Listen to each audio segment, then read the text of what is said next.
stand. There's just something that is very interesting that I've not seen. All the councillors that are here, please stand. I don't know what is the issue. I've never seen councillors of the city of Windhoek, apart from their inauguration day, they are well dressed. So they look very nice, and either you are intimidating them or they want to show you that they are business people in their own right. Thank you very much, colleagues. You really look nice. That's why I was able to notice. So thank you very much, Program Director. Thank you very much, Honorable Councillors, the CEO, officials, and everybody, including the young men and women, business people, young and old, that are following on our social media platform for this very important engagement with the Namibia Chamber of Commerce and Industry. The approach would really be to hear from you. You see, the program is well captured. You intend to make a lot of presentation. Of course, we do have views. We do have views about the economy. We do have views about the NCCI. I've been told that I must not share most of those views, but I hope we have to have a credible business so that the NCCI is not a state house going NCCI that is interested to be in delegations with the president. And that's one angle of views that I have on the NCCI, particularly when it comes to Windhoek. But what can you do in a small economy without business people? That's also another side of the NCCI that you are very, very, very important. We intend to continue with the memorandum of understanding that is existing between the city of Windhoek and the NCCI. But of course, as anything, you must have noticed that the city of Windhoek, things are changing. We want to engage with serious people. We want to engage with credible business people, because business people in this country have also aided corruption. So that cannot continue if it was a basis of engagement. We are not going to be participating in assisting. We are not saying you. When we say business people, because I'm talking to you, don't think I'm immediately talking about, I'm talking about cases that you know.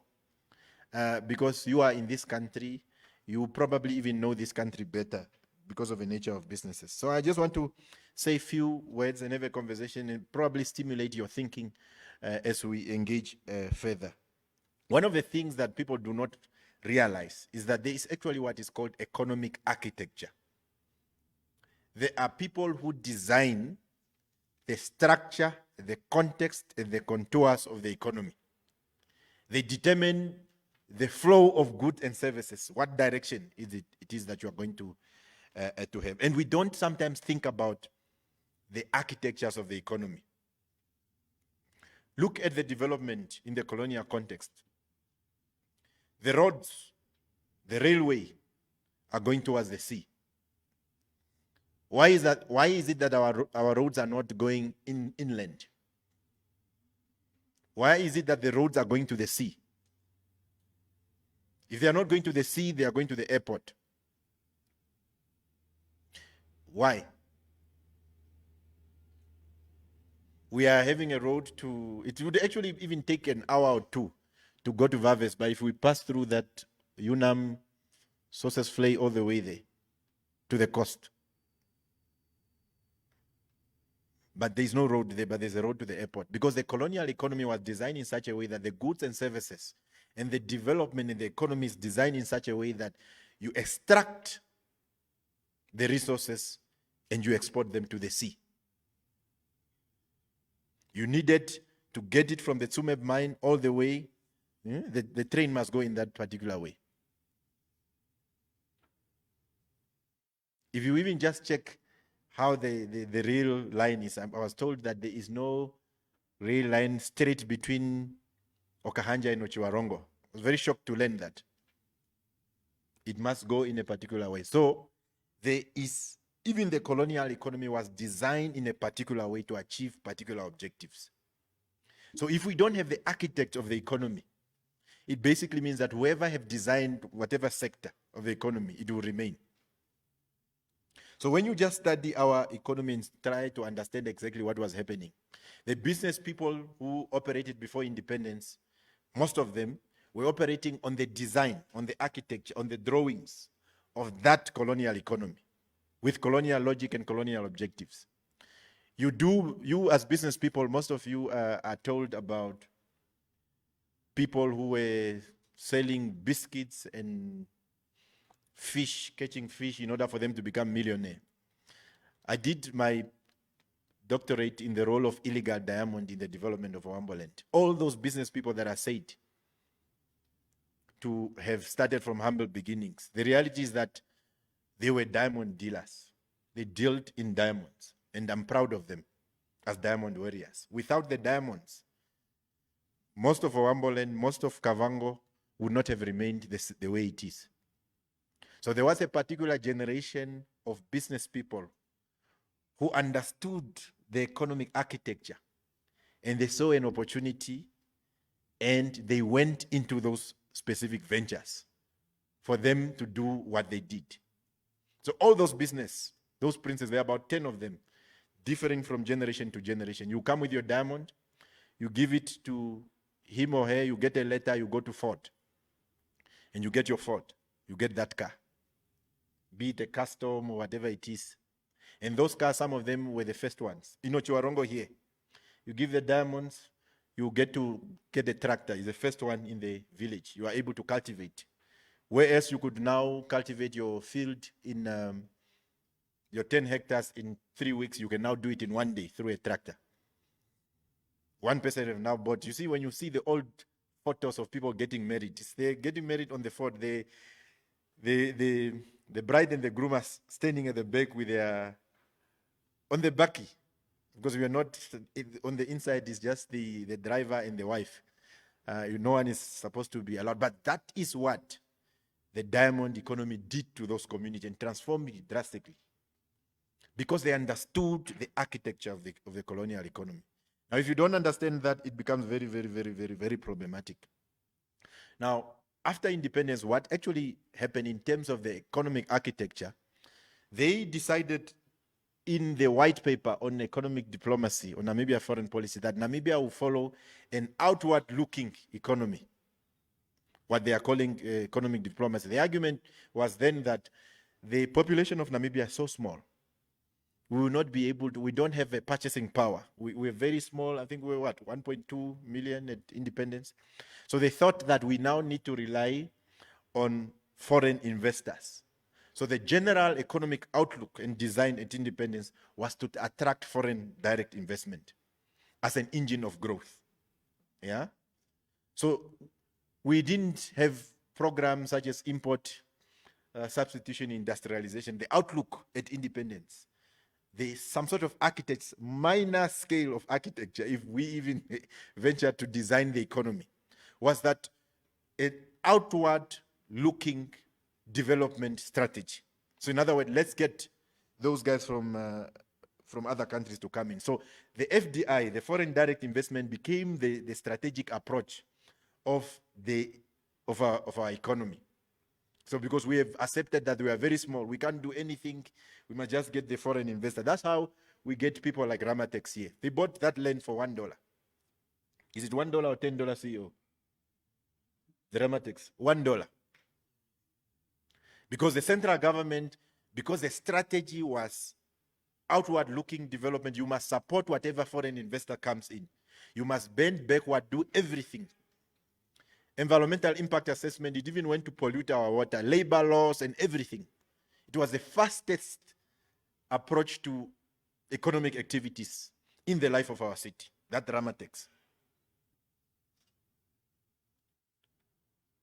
With obviously utilizing the provision of the export processing zone laws. Same orientation with Oshikango. That is almost like a ghost town now. Because of that approach, that economic architecture to say, let's have an outward-looking development outlook so that the foreign investors with money can come and be able to do that. So that became part of their approach. And you know what has happened with Ramatex. They made enough money because of AGOA, the Africa Growth and Opportunity Act. The Malaysians realized that, okay, so the Namibians have an agreement, an AGOA agreement with the Americans, so we can now actually produce there. They came here and said, this is what we can do. It actually threatened our government. We are going to South Africa if you don't do it. We bent backward, and as a result, we gave everything to that business. They exported, and when the union started asking for better opportunities for the workers, and they packed up their bags and they left. It has been maybe about 20 years now since Ramatex people left. We are still having those facilities there, struggling with costs. Some of them we have recovered them, but not all of them we have recovered them. So the point I'm trying to drive home here is that this approach, an outward-looking type of development, have failed in our country. The foreign direct investment strategy have failed in our country. Of course, there has been those foreign direct investment that we have kept in our country, such as CDM and the BS. In 1950, between 1952 and 1955, they actually built a road over the Orange River in order to be able to take the diamonds to South Africa.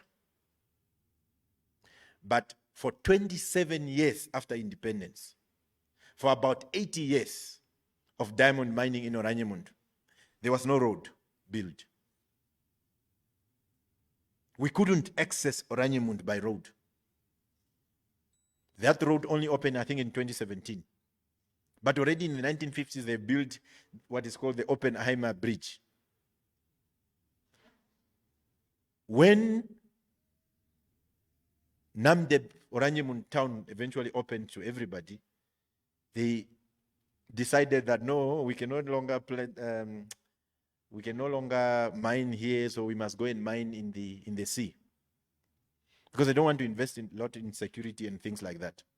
But we don't interrogate those foreign direct investment. So they managed to clinch a very interesting deal recently for government. It forgo about 5% of what is it, loyalty or something, that is in order for the lifespan to go until 2041. Government accepted and agreed, and are very happy to that. So I'm convinced that this FDI approach does not work, and it did not work. So what then immediately happened, one of the most important things that happened, government, because of its absorption capacity, started through the public procurement. And through that public procurement, that's what we began to see a second or third generation of business people who supply now dealing with government.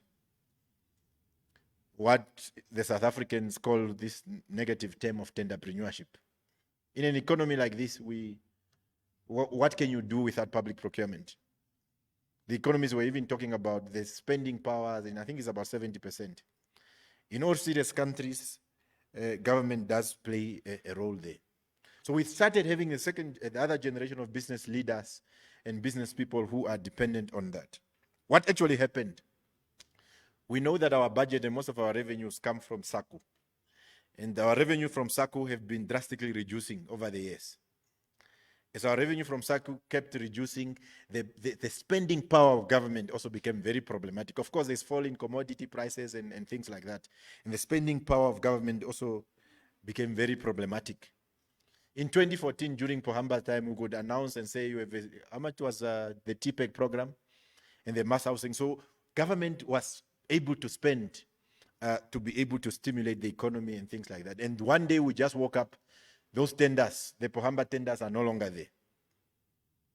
The Pohamba tenderpreneurs are now selling fed cooks, just like Job here. But what was wrong is because there was no economic architecture. There was no design. We were just benefiting either from FDIs or we were just benefiting from public procurement.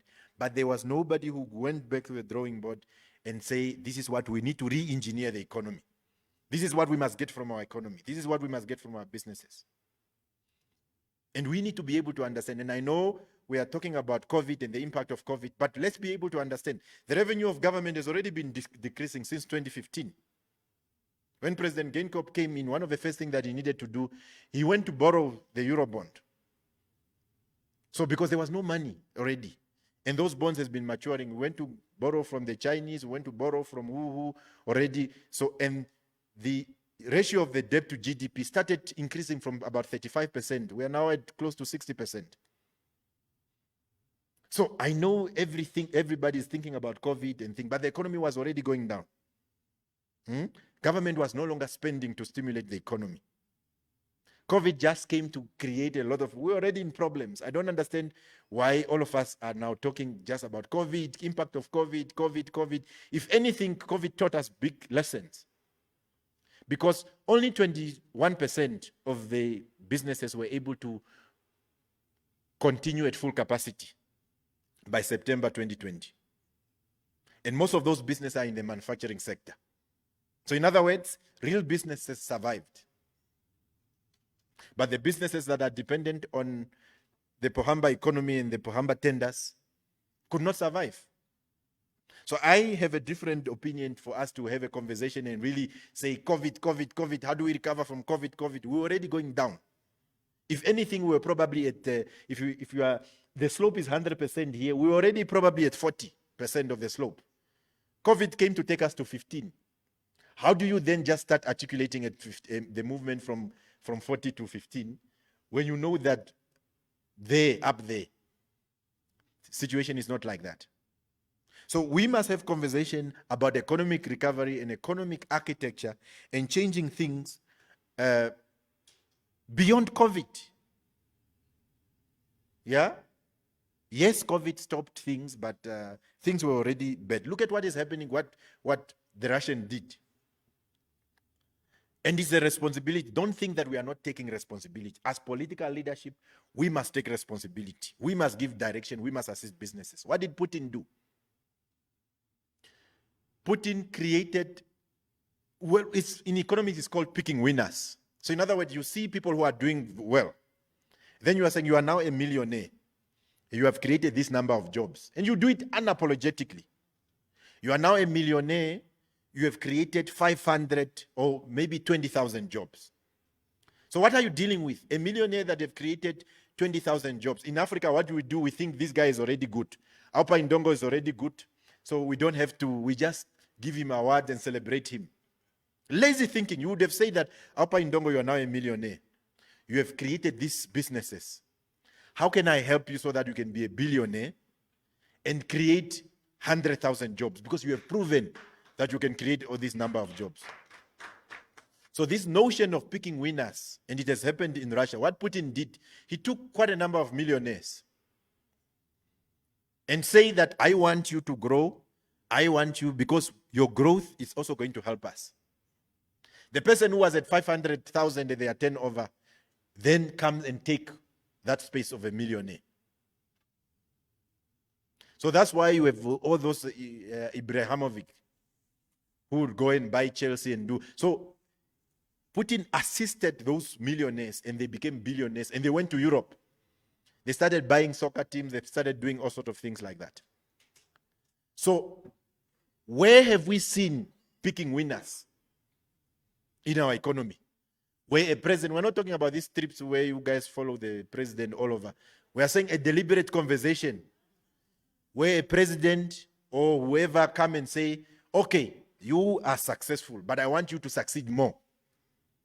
My condition is that you have now 20,000 employees. I want you now to have 70,000 employees. How can I help you? Picking that winner so that that winner can improve. But also, you don't just pick winners and you stop. You must also, other people who have started running. Frankie Frederick must get his medal. Marcelingi must get her medal. But that other person who have also started running, but is maybe stumbling, need to be picked up. So you pick winners and reward winners, but those that are struggling, you pick them up because of the tenacity and determination. They've already started running. Because they've already started running, they are going to be the future champions. That is what is called economic architecture and economic engineering. So the Russians have done it successfully, and the Chinese have also done it successfully. All the Chinese did, the political leadership, to say, okay, we're going to give a loan to Namibia, and we're going to give them a condition that it must be done by Chinese companies. That's all you do. Read, if you have not read, what is called the Road and Belt Initiative of President Xi Jinping, where they are building a lot of infrastructures in Africa. They build the airport, give you a loan, and after they've given you a loan, if you can't pay, they will take over the airport. It happened in Sri Lanka. It happened in Kenya. So they are never going to lose. It's a successful business model. But what is it that we do? We don't do that. What is it that we must do? And I'm talking about the political leadership. I'm talking about Councillor Lombard. I'm not just talking about the president. I'm talking about all of us. What do we do to pick winners? What do we do to help, not to go to your house and ask you to start a business? The political leadership must never do that. Because if you go to a person to start a business, you must go to their house again for them to keep the business. Our responsibility must not encourage you to start businesses. Those that have already started businesses, they've shown their tenacity, because in business, you would have to survive on your own. The crisis is going to come. Yeah? But if a person have asked you to do something, it basically means that it's not you. So we must think about those things, because if we don't think about it and how successful the Chinese model is, very exploitative, very problematic, but it's working for them. At one point where we have the Husab mine, that EPL belonged to an Australian man. So the Australian man went to Europe and started selling that EPL, Namibian land. And he sold that EPL to the Chinese. So that Chinese came to Namibia and said, you know what? They negotiated a deal, and the deal was concluded in London. And the Chinese came to them and said, we actually want to start mining. It was around, I think, 2006, between 2006 and 2008. So then the government was saying, Mtina was a minister of mines, and we actually established what is called the Pangelo mining. We want to do this and this. How about we want to participate? So the Chinese told them, oh, we can give you 10% of your own economy. We can give you 10%. Then they really got, Pangelo mining really got 10%. And that 10%, the Chinese, after they gave them 10%, they said, oh, hold on. But that 10% is going to cost you some billions. I think maybe 2 billion Namibian dollar. I can't remember what is the figure. So we got 10% of our own resources, and we have to buy it. Then the Namibian government said, no, we actually don't have money to buy the 10%. Chinese said, hey, okay, no, it's fine. We can give you a loan to buy the 10%. Then we got a loan to buy the 10% from the Chinese. The Husab lifespan is about 25 years. Go and ask and find out. For the next 20 years, after the dividends are declared, they take the dividends. Okay, Namibia, your 10% is this. And then when you're about to receive, they say, hey, remember? So for the next 20 years, we're going to be paying that loan that we got to buy the 10% of our own resources. We will not be getting anything from that Husab for about maybe from 10 to 15 years. We're just going to be repaying back that loan. In the 25th year, after we finish repaying the loan of our 10%, the Chinese can just decide that, like what these Ramatex people have decided. They pick up their bags and go. So we need to have that understanding that we must pick winners and be able to do that. We must have a clarity of responsibility. Who is supposed to do what, when, where, and how? Because of time, I will not go further in details. I just thought I would share those ideas, because as far as we are concerned, that FDI thing have failed. So we must actually engage into what the economists called import substitution industrialization. What is it that you're talking about? All nurses and doctors' uniform, at the one point they were coming from China. The fishing industry have created about 200,000 jobs in Spain alone. The uniform of the city police, where also the culprits, come from South Africa. There's a factory in Durban, in Cape Town. It's in Durban and Joburg, the one that produced our uniform, city police. We are also culprit. If we are to stop the importation of the uniform for the army, the one that come from Brazil, police, soldiers, So those are some of the initiatives that we can do. Maybe we also import water. I don't know. Maybe that Bonaqua water also comes from there. But it's up to you as business people to analyze and say, what is it that the city does that the city can do better? Because Windhoek contribute more than 30% to the country's GDP. So if we don't get Windhoek right, we will never get this country right. That's why for us, we don't play very small. We take ourselves as a political leadership that we are in charge of the country. The difference between President Geingob and ourselves is just that he's on the 5th floor and we're on the ground floor. That's the only difference. So we take ourselves seriously, we take our work seriously, and we intend to ensure that where we are wrong as a city, we correct. But we must be very clear, and you business people must tell us very clearly what is it that we can do. We register businesses here in Windhoek. Yeah? And our registry of businesses says about 10,000. You know, these fitness certificates. But the problem with the city is that we don't do anything. We don't add value to our activities. You as NCCI were supposed to ask us and say, how many businesses do we have in Tobias and Nyeko constituencies that are registered? Because we have the fitness certificates. We are now trying to clean up so that, but we can confirm that we have more than 5,000 businesses that are registered in Windhoek. So we are trying to do a census. Our economic development team is doing very well with the Namibia Statistics Agency so that those statistics and data can easily be available. We must be in the position to say, of those more than 5,000 businesses that are registered in Windhoek, how many of them are headed by the youth? How many of them are headed by black people? How many of them are headed by Indians? How many of them are headed by and led by Chinese? But because we don't add value to our own processes, we are not able to help you.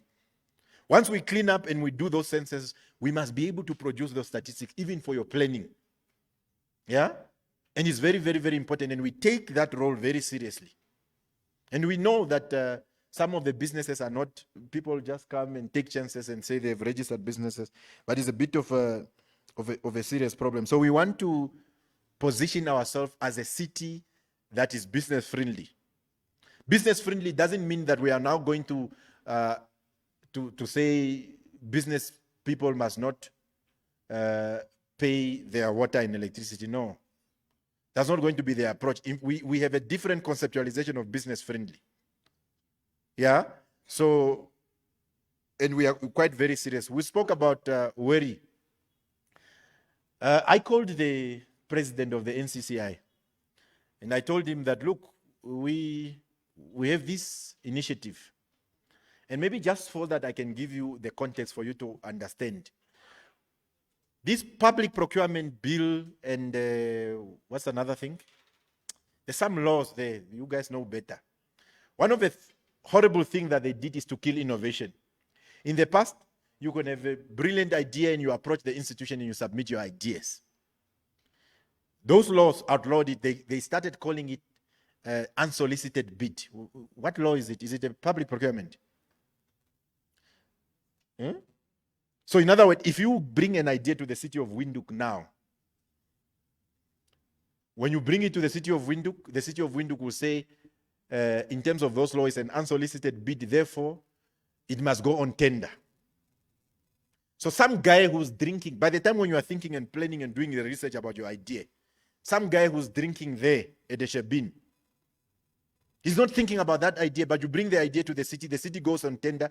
In reality, because this person might be connected to the mayor, that person would get the tender for the very same idea that you did research and spend money.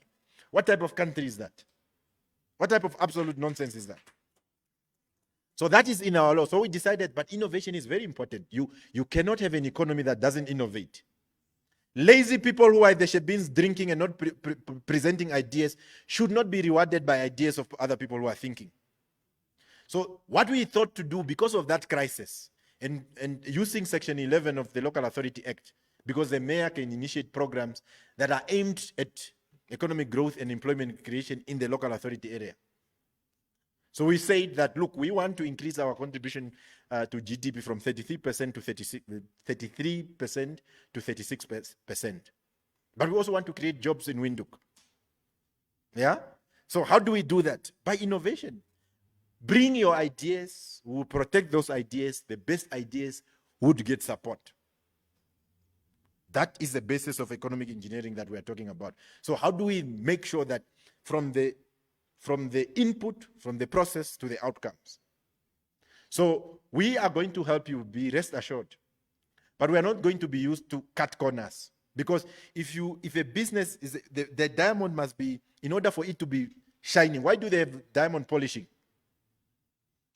It's polished, and when that process of diamond polishing takes place under serious temperature, you must heat it. So that ultimately when it emerges, it's going to be a shining diamond. That's what it meant by diamond polishing. Under extreme pressure, under extreme heat. We want to celebrate businesses that have worked hard. We want to celebrate not businesses because you have read in the newspaper and you got the idea of another person or you stole somebody's idea. So we are going to help you and assist you, but we are not going to help you to cut corners. If there's a rigid process in the city that is not helping you, and you are able to articulate and explain to us how rigid the process is, then we are also able to do that. We also need to engage broadly. And hopefully the NCCI must be at the forefront. And my view, I remember at one point, we wanted to reform NCCI. We got all these young people to a meeting who have CCs, and we became members of the NCCI just for one purpose. We wanted to remove that Tonata Shimi guy. So we came to the AGM, and because he has been there for quite a long time, all those CCs, we became members, and we just voted, and we put Elias there. We removed Tonata. That was the last time he was at the NCCI. But before, the fact that we can remove this guy who have been there, it tells you that NCCI also need to reform. And I think after Elia came, I think it was Prates who came, or, you know, there was some movement. So the NCCI also need to be shaken up a bit. So that you cannot just be in the delegation of a president. I'm not saying don't go. You can also be in the delegation of councillor governors. But you must also go there to those places and see what is the best way we can do. So worry is to give an opportunity. I called the president and I said, please speak to your members. I don't know whether you have spoken, but I spoke to him about the WERI initiative. WERI is not a once-off initiative. There were some challenges, yes, like with any other new initiative. We are prepared to listen. We are prepared to engage. There's going to be a second round. Ms. Figaji, the second round is when? It will be in March. Yeah? So again, we are going to send out another call for proposals for you to be able to add a lot of value. Don't think small as businesses of Windhoek, because you contribute 33% to the country's GDP. But we also want credible and durable businesses. We put out a tender for the solar plant. I don't know who are the people who have applied. Because by 2041, there are going to be 800,000 people here in the city. We are currently fluctuating between 350 to 400,000. The population is going to double in the city. So we are concerned about the energy sources. Where are these 800,000 people going to be eating? Where are they going to be eating? Where are they going to be staying? What are they going to be drinking? What energy are they going to be consuming, particularly industries? So we need to plan for that already. Do we have any businesses that have applied for that? Because you see, it's one thing that we must do, because you guys must not also be scared. Somebody says you are an entrepreneur. Yes, it's a problem, but is it a crime to be a business person? That's what you must interrogate. Why is it that you are just scared? You can't come and say, we as business people, we don't agree and things like this is our position. And with the passage of time, once you are in the leadership, we appoint you in this panel and this what, and all of a sudden you go and sell out. So we must interrogate these things, really. If your turnover is the same for 10 years, if it was in music, we would call you upcoming businessman, upcoming artist. You know, they have the dog, Gaza, and the many more. Some of the guys are just staying in the many more. You see in the many more in the poster, you don't put their names there. You don't put the photos, just and many more. Yeah? So we say Papkevitz, Aupa Indongo, and many more. Now this fellow guy has been part of the many more over the years. How is it that we can remove him from the many more? So you need to really be credible. Because if we see that this NCCI, this is what I can tell you confidently, whether I'm mayor or not mayor, we cannot continue to maintain memorandum of understanding with institutions that are not credible. Because of that MOU, we must sit with you, we must engage with you, we must give our ideas to you. But if you are not credible, we will terminate those agreements. So once we get the all registered names of businesses, we'll give them to you so that we can capacitate you and equip you. But if people are few, we must also say, okay, so how many business people do you interact with? How many of them, not just few same faces all over the place? So we also expect you to be credible. We expect you to be strong. We expect you to be formidable. We are going to help you. We must also be able to say the 5 billion budget of the city. How much of that are Windhoek businesses supplying? All those tenders that we have. You as business people must already know what tenders are available in the city. And it's easy to get because it's available in the procurement plan of the city. The law requires you to have a procurement plan. We are going to procure this and this and this and this and this. You sit there. It's almost like that capital budget of the thick book of government. We probably also have CEO, isn't it? We have a thick book. Ms. Komali, our procurement plan is there, isn't it? Every little tender that you are going to, whether it's a food for the mayor, it should be articulated there. Then you sit as Windhoek businesses and say, aha, the value of all the tenders the city of Windhoek is going to be doing are this. Are we credible enough? Are we qualified enough? Are we competent enough? Are we preparing for that? To be able to do that. You must already know that you are able to do it. Lastly, look at what those guys did during the 2010 World Cup, the big construction companies in South Africa. They were fined by the Competition Commission later, yes. They came in the room and they decided, Greenwich Stadium, we will not bid for it. Group 5 must bid for it. Another company must bid for it. Of course, they violated the competition law because they colluded. But assuming that they were able to find a fine line and they were not able to be judged for collusion, it would have been a successful model, isn't it? Yeah? But that competitive character also will not also help you. Because if you are all members of the same branch, are you saying really you are unable to say this is a procurement plan and let's give opportunities to one another? You can't have that conversation. Politicians, even here, they are tough. They are actually in the West, but they come now and then they compromise on certain things. Why is it that business people cannot also compromise and say, this is a procurement plan in the Windhoek branch? Who is it that we are going to be supporting?